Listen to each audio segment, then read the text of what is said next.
Howdy all, grab yourselves a beer, it's time to talk Path of Exile. I wanted to put together a video to respond to some of the things that are raised by the Balance Manifesto that was put out today by Grinding Gear Games. If you haven't been around for a pre-league hype cycle before, what tends to happen is that just as one league is ending, or in this short period between leagues where there's no league going on, where it's just standard, and GGG are doing all of the hype up for the next expansion, there'll be a whole series of balance changes that'll be made. Some of these will be addressing builds that are ridiculously overpowered, such as the Indigon and Poet's Pen combination from a couple of leagues back, and some of them will be addressing things that the developers feel are a bit too weak. Anyways, I've read through this already, so it's not a first response, but it's just my thoughts on what's going on. So the first part of the league talks about spells, and they start out by correctly identifying that for a number of leagues, the majority of builds that use spells have used proxies like totems, traps, or mines to cast skills for them. There's also been a focus on skills that do their work automatically over a long duration. For this expansion, we've focused on putting power back in the hands of casters, rewarding players who cast skills directly. In addition to a number of new support gems, we've made changes to almost every damage spell in the game. So just firstly on the points that they're raising here. The reason that players have been mostly using traps, totems, and the like to find alternatives around spellcasting is partly that these alternatives are very strong. If you have a look at the Minefield support gem, and I'll just bring that up at the moment, just so that you can see what we're talking about here. Minefield support, which is only functional in conjunction with mine skills, so you need to be using remote mine support as well. This support gem inflicts a damage penalty, assuming you've got a level 21, of 36%, which sounds really serious until you realize that it basically triples your spell casts. So each of your skills is doing 64% of full damage, but you're dropping 3 of them at once. That's monumental. That's a 92% more multiplier for using a level 20 minefield support. Remote mine adds more damage as well. And so this combination means that skills can do tremendously more damage if they're planted as mines. The other factor that's important is that mines and traps ignore the cast speed of the spell. So that's 2 of the factors that numerically explain why mines and to a lesser extent traps have been so popular. But the other major factor is that spellcasters don't have very many effective ways to recover from being hit in combat. Firstly, big hits can outright kill your character even from full life or full energy shield, depending on how you've set your character up. But the small incidental hits that you take from trash mobs while clearing a delve or from a boss's trash monsters are also something that can easily add up and get you killed while you're sort of trying to frantically mash your flasks, hoping that your life flask has come off cooldown, has regained enough charges that you can use it again. This means that, and this actually is a result of changes that were made a couple of leagues back, where the Berserker Ascendancy, which does not sound like a Spellcaster Ascendancy at all, the Berserker Ascendancy was changed. Previously it had been granting an enormous amount of lifeleech that spellcasters could use. And self-casters, or handcasters as GGG are trying to establish that term in the community, self-casters were going Marauder, counterintuitively, even though the Marauder seems like they're going to be the big tough dude with a 2-handed maul or something like that. Spellcasters were going Marauder, then were speccing into Berserker, and picking up a couple of nodes. It wasn't the same as it is now, it didn't have the rage mechanic. And they'd pick up a couple of nodes that would provide tremendous amounts of additional damage, and they would pick up the node that makes all of your attacks give you considerable life leech. Oh, sorry, all of your, not just attacks, your spells and attacks would get the damage and would get the life leech. You would use this as a spellcaster, and it was so good that it was the default way to protect yourself when you were playing a self-caster. Anyways, that clearly wasn't the intention of the Berserker Ascendancy, and that got reworked, and the rework fell flat. But as a side effect, it meant that people would then say, okay, I can no longer get the 40% bonus damage from Berserker because it comes with all this other crap that I don't want and that I can't use, and with no defense. So I'm going to look elsewhere. And they found it in Saboteur with traps and mines. They found it in Hierophant with totems. Additionally, as well as the lack of abilities to protect yourself while you're casting spells, when you cast a spell during a tense situation, it causes your character to cease moving for a period of time. Now, Arc at the moment, I believe its cast time is 750 milliseconds baseline. If you've improved that by 20%, you're still stuck in place for around 600 milliseconds. 625 actually, with the way that numbers stack. 625 milliseconds isn't a long time outside the context of gaming, but in a game it's huge. If you have 625 milliseconds of lag, you're going to hate your life playing the game. And that freezing up that you're forced to do every time you cast spells results in you being in the wrong place at the wrong time. A whole lot of attacks that enemies use, that the game design is that you absolutely are meant to dodge these. So for instance, the Phoenix, the Guardian of the Phoenix has his huge wind-up explosion. It's not that the time between the enemy starting animating this wind-up, starting the wind-up for their big explosion, and it going off is more than 625 milliseconds. What the problem is that by the time you finish casting your spell, you need to use some sort of panic button to get out. You don't have enough time to walk out of the attack. You need to use some sort of panic button to escape it. Some of the sorts of panic buttons you could use would be things like Flame Dash, Whirling Blades, movement skills like Whirling Blades, or perhaps a Quicksilver Flask if you're of Adrenaline, to get that extra speed boost, because you couldn't get out under your own power in time. So it's going to be a case of waiting and seeing what happens with these, whether these changes address that issue.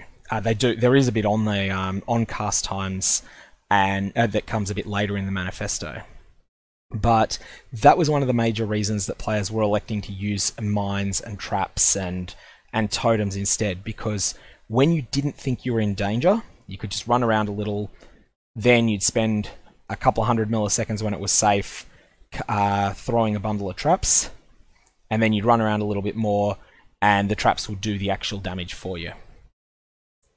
So that's the first paragraph. That's the reasons that self-casting's been too weak. In summary, it's that the Berserker was the only option because it was the only thing that gave a really serious defense to a self-casting build. Berserker was nerfed hard, and instead of something else stepping up to take a place, players instead fled the whole concept of self-casting. People that were interested in casting spells instead started throwing traps and started laying mines. Now, we've reviewed and adjusted the base damage and effectiveness of almost every primary damage spell. We've also included some traps, mines, and totems in these adjustments. These changes are focused on separately balancing low and high levels, and I just say that's a very good thing. At the moment, there is a clear best spell for leveling, which is Stormbrand. Stormbrand is incredibly overpowered during the leveling procedure, so much so that some of the best players in the game who used to think that getting to Act 10 Katava in 4 hours was an elite time, they've managed to get that into the low 2-hour 30s. So I believe that the record time is 2 hours 33. That gives you a sense of how powerful Stormbrand is in the hands of the very best players. Players who have gone from 3 hours 52, 3 hours 51, that sort of time, down to 2 hours 33, and that's with no twink gear at all. So, however, while Stormbrand needs changes at the low level, and other skills that are absolutely dog shit at low level need some changes in the other direction to make them a bit better, it doesn't necessarily mean that Stormbrand has been overpowered at level 20. I would argue that level 20 Stormbrand has been... It's certainly been a performer this league, but it hasn't been one of the best skills in the game. It's just been a solid one. So many skills have only required power increases at low or high levels, depending on where they naturally excel. You also notice this with a number of spells that just fall off at high level that really perform well when you're running through the low levels, and then you get to high level and they're like, oh, I don't have the range necessary. I don't have the clear range that you want in an endgame ability. We've also reviewed Vaal skills and skills from items. Blood of Corruption and your Gluttony of Elements aura. I think it's time you got put to sleep. A small number of spells that we consider too powerful for their ease of use, like Brand's, Winter Orb and Blade Vortex, have had their damage lowered. Now, I'm hoping that Stormbrand and Armageddon Brand don't get smashed at high level. As I said, I think I'm entirely behind smashing Stormbrand as a leveling skill.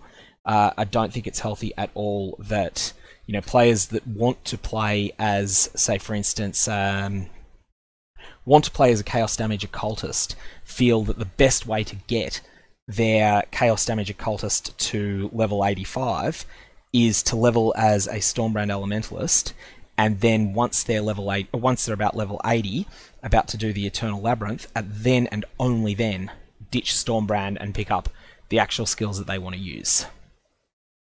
So yeah, I'm hoping that this is done carefully. Winter Orb and Blade Vortex have definitely been extremely powerful. Winter Orb just in this league, and Blade Vortex for many leagues, where they've just done more damage than they probably should. Part of that, I think, has been to compensate for the fact that you need to be up close and personal with Blade Vortex, and while Winter Orb doesn't have the same close range nature as Blade Vortex, it does have a lot of the same play feel. This need to be up close and personal means that the skill is more dangerous to use in a context where you can't really rely upon lifeleech the way that the way that Berserker players did in the past. And so I'm interested to see how this turns out. I think that's the reason that those skills were dialed up on damage, and then as players got more experience with using them, it just turned out that they were too good. Mana costs of many skills have been adjusted to make the mana cost per cast time of skills much more consistent. I'm not really sure where I stand on this. I think it's fine to have a bit of variance where some skills just sort of stand out as, oh, this is the mana hog. You can't really use this skill well unless you are willing to invest in mana in ways of regenerating mana as quickly as possible. While another skill could be one that goes, oh, all right, this is the skill for players that do not want to bother with spending mana. That want to just go, okay, this skill just works. It doesn't have quite the same power ceiling, but it doesn't require the investment in mana. Anyways, I don't think it's going to be a big problem. Most skills that were adjusted have had their costs lowered. So less reason to consider a mana flask in the next league, although time will tell how this plays out. There are a few exceptions to the cast time equivalent mana cost rule. Oh, that's good. So there's a bit more variance. Channeled skills are slightly cheaper. This is good because channeled skills require you to stand still. Standing still means you're not actively dodging attacks, and so there's a real drawback to the extra power of, instead of taking, say, 56 mana as an affix on a ring, instead having that free to have something more powerful. While curses are more expensive than other skills of equivalent cast time. Yep, that's fine. We'll include a list of specific changes in the cast notes. Many skills that had cast times exceeding 750 milliseconds have been lowered, and their damage adjusted to match. These skills were often too unwieldy to cast yourself, and can I say I agree with that, having tried a self-cast discharge build at one point a couple of leagues ago. That was an absolute disaster. That was often give a shot to making builds myself, and that one was terrible. and their high effective hit damage made them very powerful with traps, mines, and triggering effects. So again, that's Arc, that's Glacial Cascade, that's Discharge. Here are a few examples of cast times after the changes. Discharge, from 1000 milliseconds to 750. Glacial Cascade from 800 to 700. Arc from 800 to 700. And Ice Nova from 800 to 700. So I'm assuming with all of those that they're taking a 12.5% haircut in damage. So if you're standing in place, casting Glacial Cascade yourself, this is a buff. You won't be animation locked for as long. You can cast your spell. You can then GTFO when the monster gets rears up for some huge attack. But if you're triggering these, then this is a definite nerf. I do think that Discharge is still going to be too long a cast time at 750 milliseconds. It does a lot of damage, but I still don't think anyone's going to self-cast it. It's too easy to get stunned, and it's too... you have to get too up close and personal, and you also need to have a huge setup for it. I think there's a reason that every successful Discharge build for a long time has been based around triggering Discharge via things like Cast on Critical Strike, and I don't think this is going to change.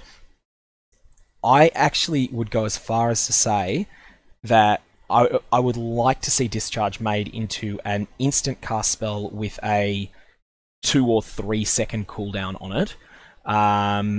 Although this would totally break the Cast on Critical Strike interaction, which is a fun interaction, so I'm not sure exactly how I'd go about that. I think for self-casting though, the first Discharge should not take any time to cast. Maybe then casting a second or subsequent one might then have a cast time on it. That'd be a way that you could do it without breaking the cast on crit, the cast on crit interaction. Some skills that had lower areas of effect than other skills without a good reason have either had their area increased or now gain additional radius as their gems level. This is going to be huge if the numbers are there, and time will tell on that front. I'm going to take a wait and see approach, but it's certainly the case that skills that increase in radius as you level, like Righteous Fire, like Smite if we take an attack skill, these feel great to hit those breakpoints on when you're leveling. You notice a tremendous improvement in your character when you get those big boosts. Combined with new options for increasing spell area of effect, that sounds good. There were some changes a few patches ago that reduced... They didn't so much reduce area of effect as they reduced how sensitive areas were to effects that could scale them. So under the old system, you didn't increase the area of effect, you increased your radius. So for instance, if you had a skill that had a radius of 20 naturally, you might pick up something. You might pick up a skill gem, a support gem that says 40% additional radius. So 20 becomes 28.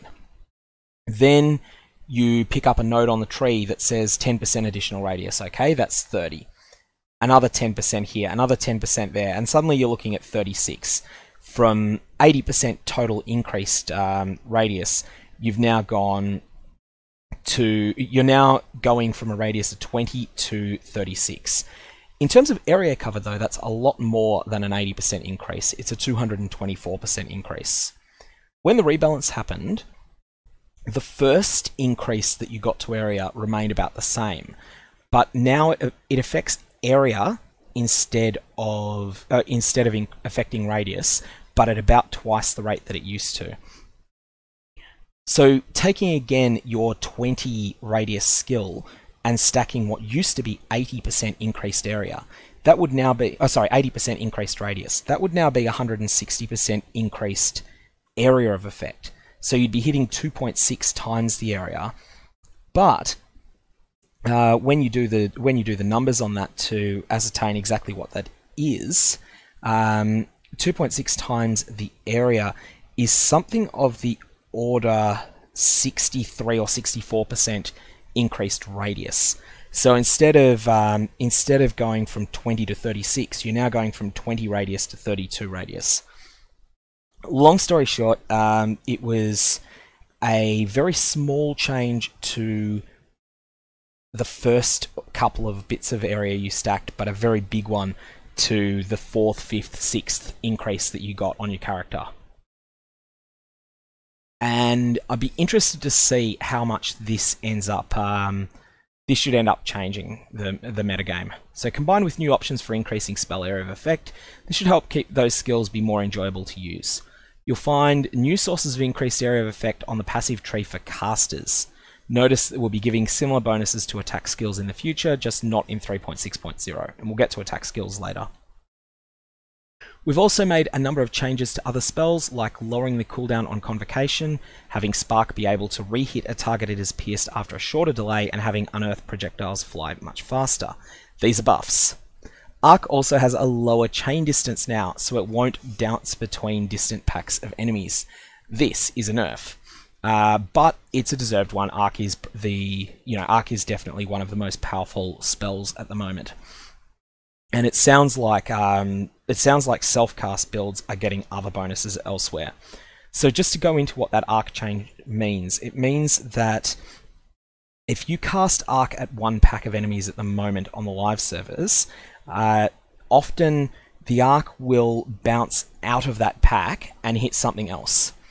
This puts you in a bit more danger because it means that you're going to be potentially missing some of the close-by enemies. But while it adds a bit of danger, it tremendously increases the speed at which you can tear through a map. Because you're casting an Arc and it's hitting heaps and heaps and heaps of monsters that you can't even see yet, and then consequently they can't launch any attack at you because you've just killed them before they've even come on the screen. What I'm thinking this change is going to mean is that it's much more likely for your Arc to stay localized within the pack that you fire it at. So you fire it at a pack, it probably wipes out that pack, maybe with one straggler, but then it doesn't chain off screen to kill things you can't yet see. This is going to make Arc a lot weaker, and I'll be interested to see how many people play it in the next league. I still think it will be fine, but it's going to take a bit of a haircut there. Support gems. A number of support gems that have fallen behind others in power and utility are receiving some numerical and mechanical adjustments. Chain support, fork support, spell cascade, and innovate have had values improved. So chain support has a crippling minus damage multiplier, but is very mechanically powerful. If you fire projectile skills with chain and you hit one target, it then has basically sends off a copy of that projectile to hit 2 other targets, but does so at a considerably lower damage than if you didn't have chain equipped. Fork is similar, except instead of creating one projectile that is fired in a sensible direction, it sends off 2 projectiles at a set direction. Both of these supports are very powerful at clearing packs, and very, very bad when you come to a map boss. Spell Cascade and Innovate have had values improved as well. Innovate, I'll wait and see. Historically, it's been at least okay. And Spell Cascade, I've never really gotten into it, but I'm willing to give it another try in the future. Arcane Surge support now has a damage multiplier at higher gem levels. This is a great thing because Arcane Surge is one of the rare gems that is generally superior at lower gem level than at higher. Seeing a genuine reason to run Arcane Surge as a level 20 or 21 gem is going to be interesting. Onslaught Support and Summon Phantasm support now have effects on hitting rare and unique enemies.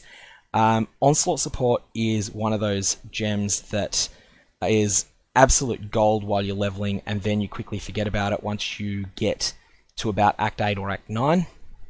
Time will tell what we end up doing with that. I think it's probably going to be too easy to reliably get Onslaught in other places for that to be a compelling gem to use at endgame, but I think we might be using it longer than we are at the moment. So what this will mean, depending on how the numbers roll out, this may mean that when you're actually fighting a boss, let's say that you've just gotten to maps, you're in some tier 6 map, you're just sort of starting your way through the Atlas, and you don't yet have very much damage. It might take you a couple of dozen spellcasts to kill the map boss, because map bosses are, although tier 6 map bosses die to a sneeze when your character's geared, leveled, and the like. When you're not, and you're using a level 15 gem because it's the start of the league, you'll be taking a lot of hits to kill it, and Onslaught Support is likely to proc a percentage of those hits on that boss are likely to proc Onslaught, giving you the 20% increased movement and action speed for the whole fight. That's significant, and I think we'll be probably using that. The other big thing, though, and this is something that's that will be really powerful, is not so much using Onslaught Support on your main damage spell, but using it on your on any utility spells that you have. So, for instance, it's pretty common for players to throw down an Orb of Storms with Power Charge on Critical Strike. And if you also add Onslaught into the mix there, your Orb of Storms is just going to pretty consistently be hitting those rare monsters and those bosses, and granting you Onslaught as a result, while you fire away with, at the end of the league with a 6 link, but when you're just getting started, maybe you're using a 4 or a 5 link. And I think that's going to be really strong. Summon Phantasm Support I've never played with, so I'll let the minion experts give some thought on that. Curses. This is my favorite change. Powerful bosses, especially the Elder and the Shaper, previously had significantly less effect of curses on them. And to put a number to this, map bosses had 60% less effective curses on them. So if your curses were, you had your base 100%, and then you invested a bit into curses and got 40% increased cursed effectiveness from the tree. So you're hitting monsters with 140% curse. You are only getting 40% of that effect, which is a 56% of the baseline values of the gem, was all you were getting on map bosses. Shaper and Elder were even worse. You were only getting 28% with those numbers of the effect that the gem normally has. Now, this was done to stop Temporal Chains and Enfeeble trivializing their encounters, and this was done thanks to the popular streamer Gutta, who made a video where he had Uberatsuri, which was at the time the hardest encounter in the game, and he was making Uberatsuri fall asleep by getting a Temporal Chains on her that was so powerful that she had her action speed reduced to below 0. Now, as much as it was hilarious to tell Uberatsuri to sit, stay, it wasn't particularly a good thing to have in the game. You're having this absolute immunity to any monster that comes within your blasphemy range. Enfeeble was similar. And so we've now lowered this curse effect reduction to let damage curses, so this is things like conductivity that lower monster resistances, things like Poacher's Mark that provide utility, to provide more worthwhile bonuses against bosses. Temporal Chains and Enfeeble now have a separate value of damage reduction and slow for normal and magic enemies, and a separate one for rare and unique enemies, with rare and unique enemies having about half the effect. The accuracy reduction on Enfeeble has also been reduced. Now, for a long period of time, the fact that curse effectiveness as a stat was broken on Temporal Chains and Enfeeble was holding all other curses to ransom.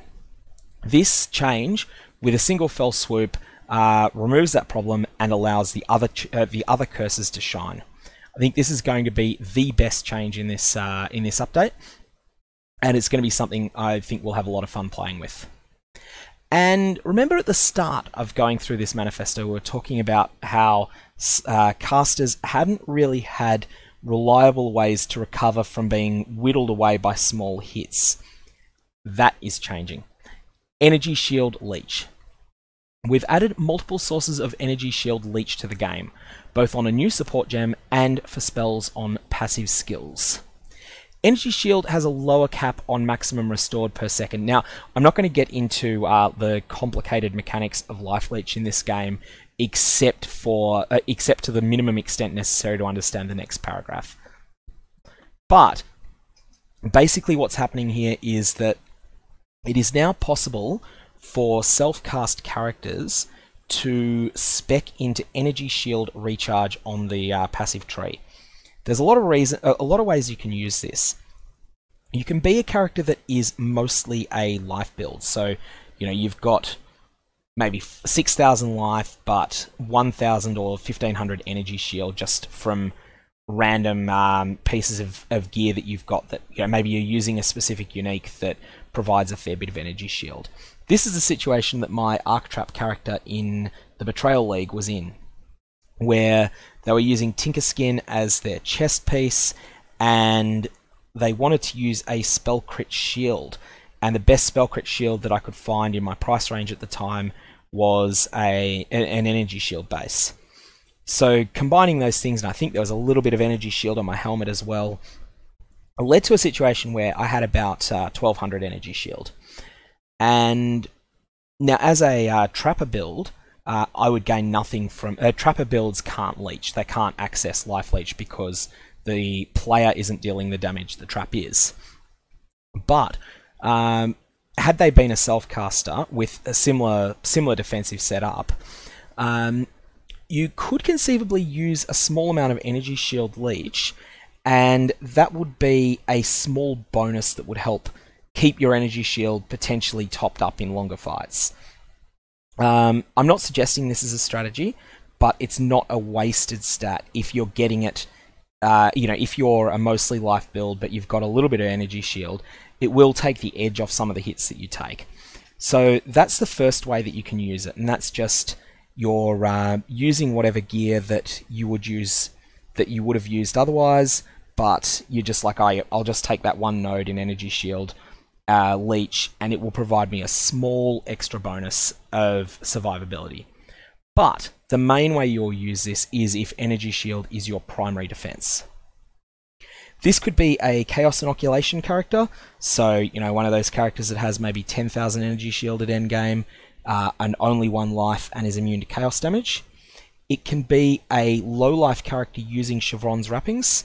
So Chevron's Wrappings is a unique armor that has a fair bit of energy shield, not spectacular but solid. I think it's around 500, and has the unique mod that your chaos damage does not bypass your energy shield.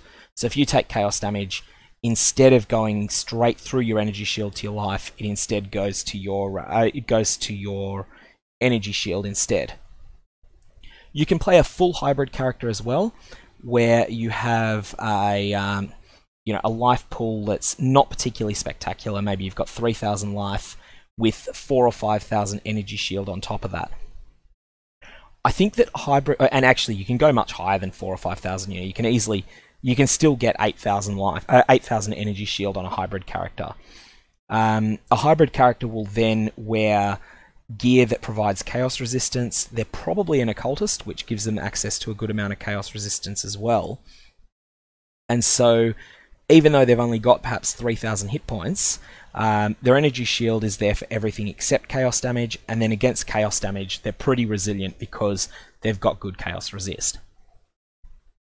In any case, those characters can now cast a spell. Let's say that they're using Arc. They can cast a spell, and when it hits enemies, it both will provide them with Energy Shield Leech to take the sting off the physical hits, and Life Leech to take the sting off the off any hits that have already penetrated their energy shield. Maybe they took a serious beating earlier, or any chaos damage that they happen to be taking. So I think there's a couple of very, very solid, very solid changes there, and this is a big defensive power increase for casters, whether they are hybrid, whether they are low life, whether they are chaos inoculation. And while it's not something you should, because of the mechanics of how lifeleech works, it's not something you should actively seek out if you're a life build that just happens to have a small covering of energy shield. You can still use it. It's still a bonus there. Ghost Reaver now doubles your maximum energy shield per second, in addition to turning all lifeleech into Energy Shield Leech and lowering your shield recharge rate. So again, this will turbocharge your energy shield leech at the expense of shutting off your lifeleech, and I believe it will still shut off your regeneration. So this means that Ghost Reaver is something that you will be a little difficult to use if you're not using Chevron's Wrappings or Chaos Inoculation. But it's always been a node that's had some potential, and at times it was actually extraordinarily broken. This makes it good for pure Energy Shield casters, as well as letting attacks have easy access to Energy Shield Leech. Now, the Leech Length nerf. This is something that is difficult to understand unless you fully follow the mechanics of lifeleech in the game. So previously there was no upper limit as to how much an individual leech effect could restore. This meant that a very high damage hit with enough leech could last minutes, if not longer, if you had an effect letting your leech remain on full life. Now there is a limit of 10% restored per leech effect, so each individual leech effect can't last more than 5 seconds. For the Ascendant Slayer passive skills, this is 5% lower. This is a really bad change for anyone that was either playing a Slayer or an Ascendant that dips into Slayer. It probably does nothing to most other characters except in a couple of corner cases. What happens at the moment is if you make a series of very large hits on enemies, the way that lifeleech is currently calculated, you will basically have 20% life regen, potentially even more, for a period of time that will just be dependent upon how hard you hit the enemies, but can be, as I say in this, for minutes.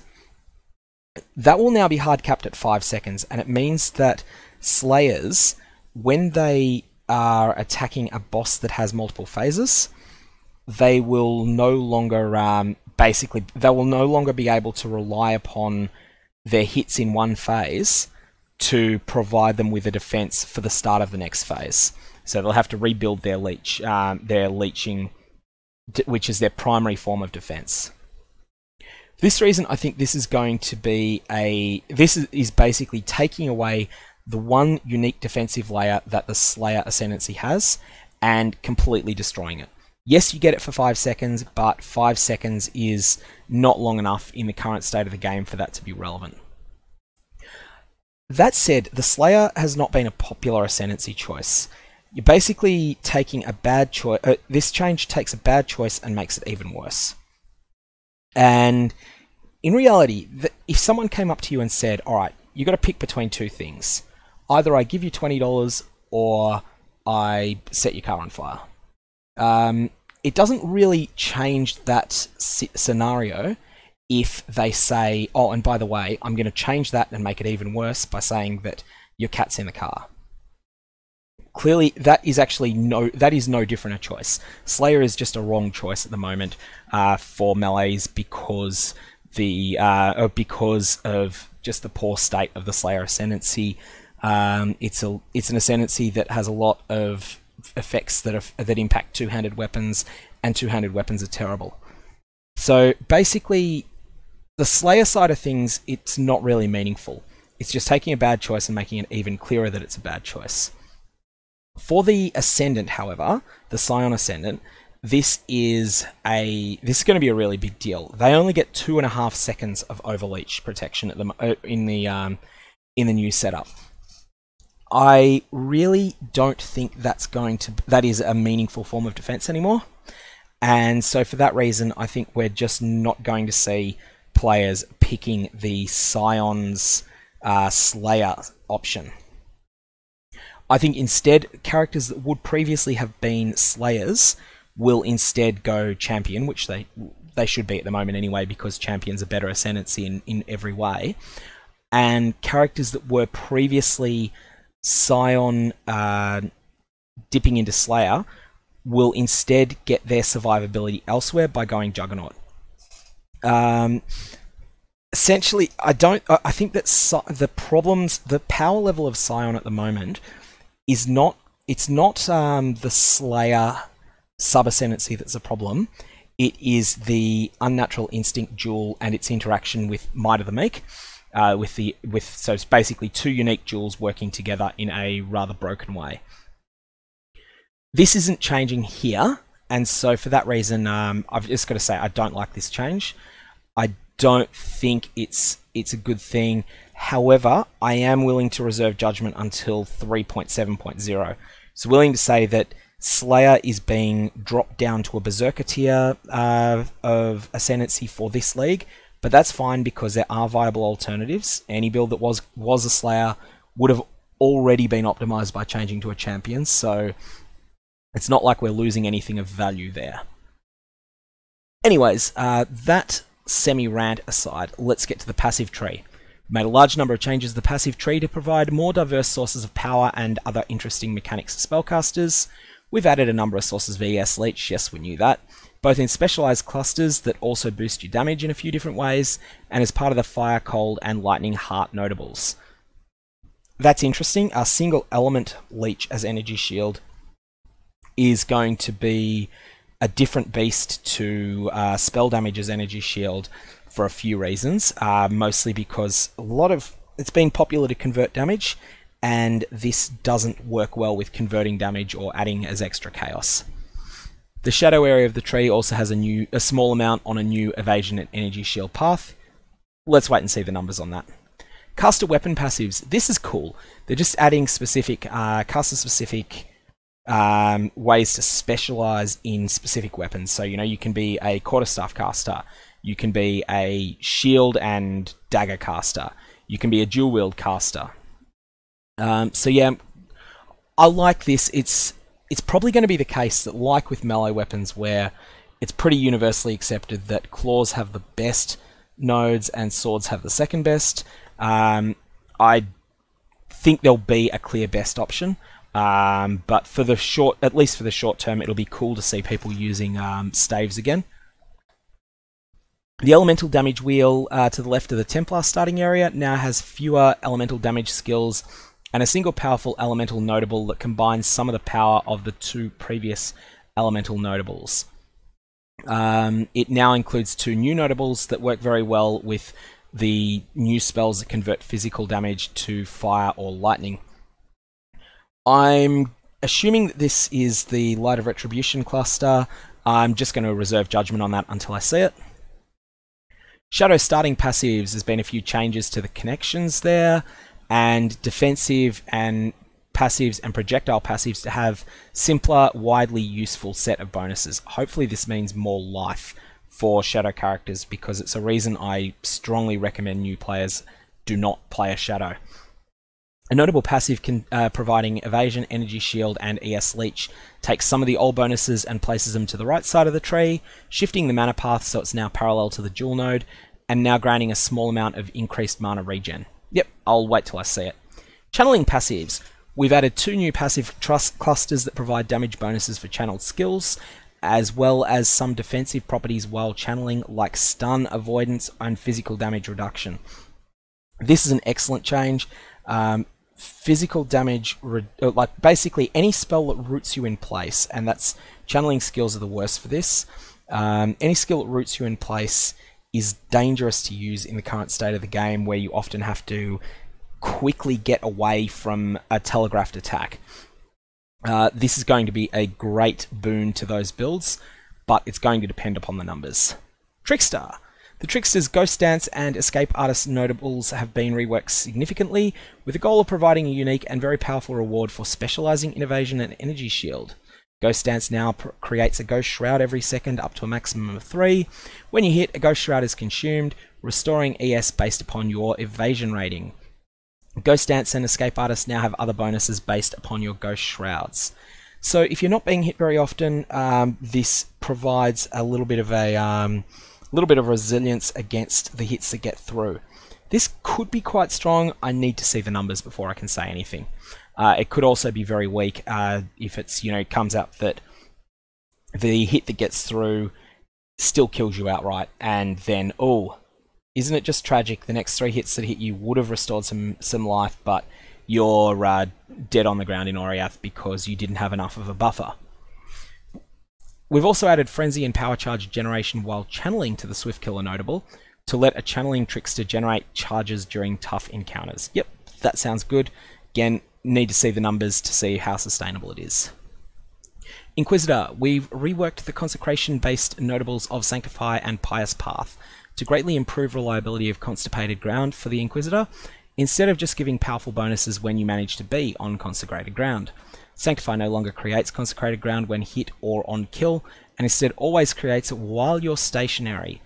Okay, so that's clearly intended to synergize with the channeling skills, and Consecrated Ground's defensive properties probably aren't enough for that to matter, but I'll wait and see.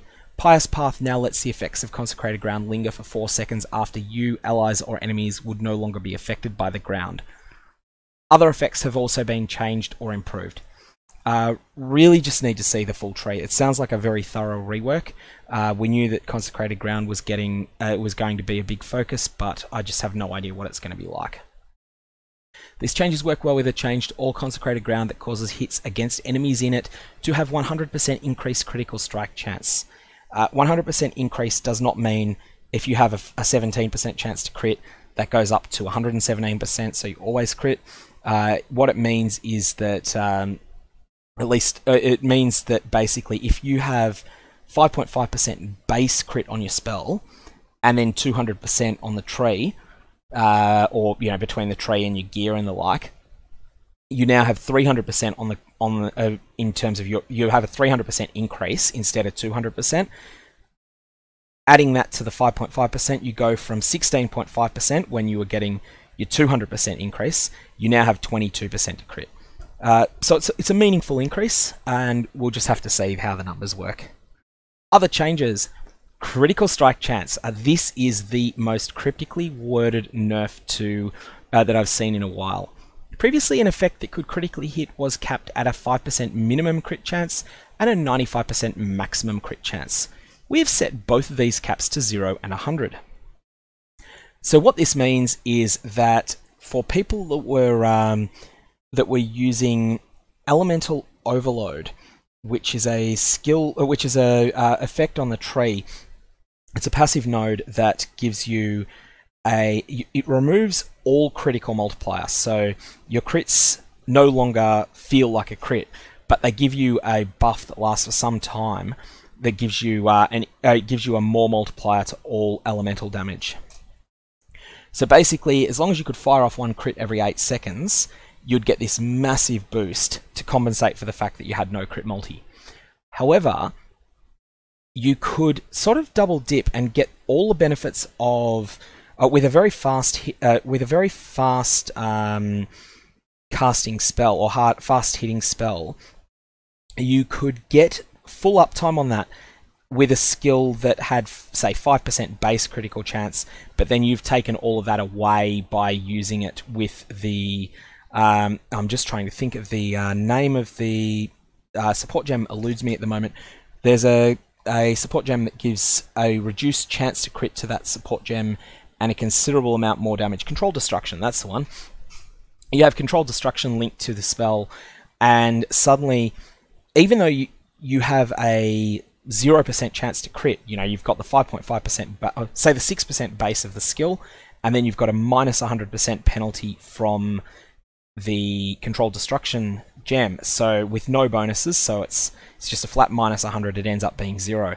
That ends up being a functional 5% crit chance. That is now going to be a 0% crit chance, so you will not be able to use that interaction anymore. You still can, but you need to put Control Destruction on your main skill and then use a second skill that doesn't have Control Destruction, such as Orb of Storms, in order to proc Elemental Overload. Or there's a few other ways you can do it, but basically that trick that just, it felt cheap and it no longer works. As a side note, Cast on Critical Strike builds will be happy with this. Potential to get crits. It is now possible to get crit up to 100%, and so basically as long as you hit, as long as your attack isn't evaded, which you can craft, there's a vegan mod for that, as long as you craft that, you can guarantee that your attack connects and sets off the critical strike.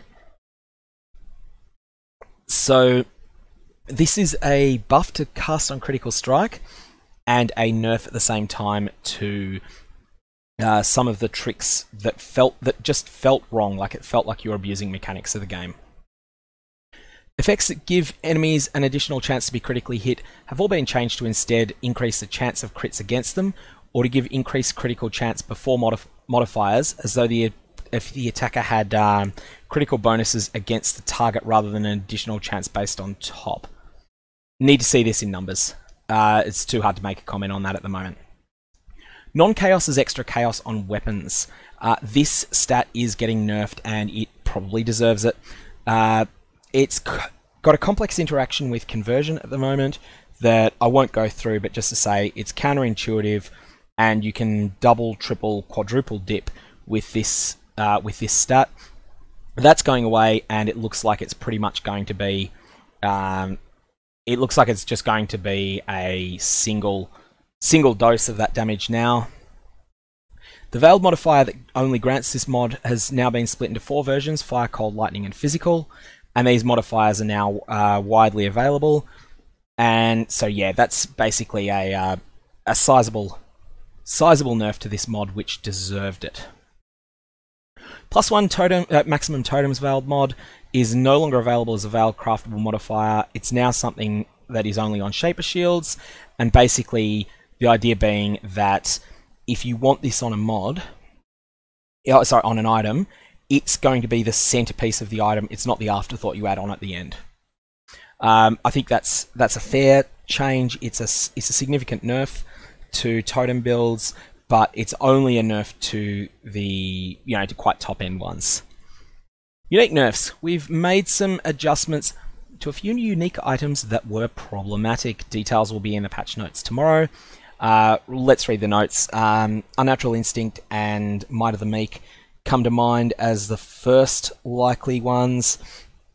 This may also be the situation in which the Soul Catcher flasks get slapped around with a nerf hammer a little bit, and particularly their interaction with increased flask effectiveness. And the other things that I think might be in the firing line, maybe Impulse's Broken Heart. I think it's in a fair place at the moment. Like, it's still very strong, but it doesn't feel like it's a dominant unique anymore.